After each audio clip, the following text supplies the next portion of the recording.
It's the Line Makers on Sporting News, presented by Jack Daniels.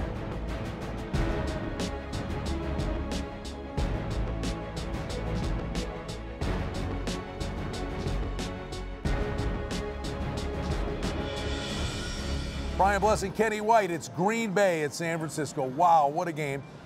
Niners 3, totals 45. Those of you that are out there that followed the Line Makers last year, you'll remember San Francisco and the Giants. And we talked to Kenny White about the Tides out in San Francisco. What is the scenario for this year? I thought, Jonathan, get that camera over here. I thought I was the only one that really knew anything about the Tides. And then all of a sudden I hear ESPN talking about the Tide. Well, this game, high tide is 11:17, low tide is 5:52, which means it's actually going to be high tide most of the day leading up to the game. So I think this field's going to be a little bit moist. Moisture in it for the first half, certainly. But it's going to get late in the day. The sun will be down. I think it'll be a little slick the entire game. Can you give them a 15-second explanation how that happens? Well, how it happens or what's going to happen. Yeah. What will happen is if the field is slippery, the wide receivers know where they're going, the defensive backs don't. Anything that you want to throw deep, you're probably going to have a good opportunity of completing those passes. So advantage to the offense when the field is like this. All right, let's talk about the Packers. Rematch of Week 1, where San Francisco walked into Lambeau and beat them resoundingly. With Alex Smith as their quarterback. Since that time, we had a banged-up Packers team throughout the course of the year. They had the replacement refs loss at Seattle, but it's a good Packers team that's healthy now.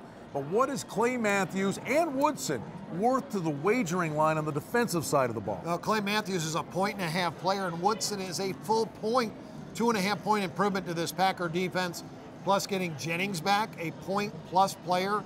Jordy Nelson, another guy worth 0.5 point. They're stacking it up right now. They're getting healthy at the right time.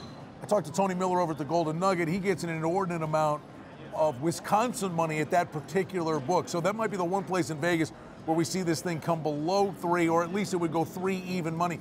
But does it ever get off 3 virtually globally, let's say? I think 3 is the number. And I didn't know if you were talking about Tony Miller, a Marquette assistant basketball coach. Our buddy or Tony Miller, Golden Nugget. I love Tony Miller.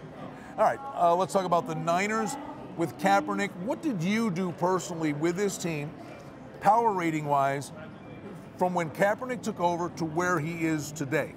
Well, I thought it was a huge mistake at first because I had a 4-point difference from Smith to Kaepernick. Kaepernick has shown enough improvement and put up enough solid stats where I've been able to raise his rating now that it's only a small mistake by the 49ers, that it's only a 1.5-point drop-off from Smith to Kaepernick. So they're still playing. You guys are still playing the wrong quarterback, by the way. When you lose this week, come back and see me. Let me just ask you, final question. It's more generic than this game. Do you view the teams that are coming off that first round bye, do you view freshness as an asset or a detriment that rust creeps in? Well, it's nothing that I put together. I don't have the numbers on it, but I know that the week off is a benefit to these teams at this time of year. Maybe a point and a half benefit to that team. For Kenny White, I'm Brian Blessing. Great information for what should be a great football game. San Francisco hosting Green Bay.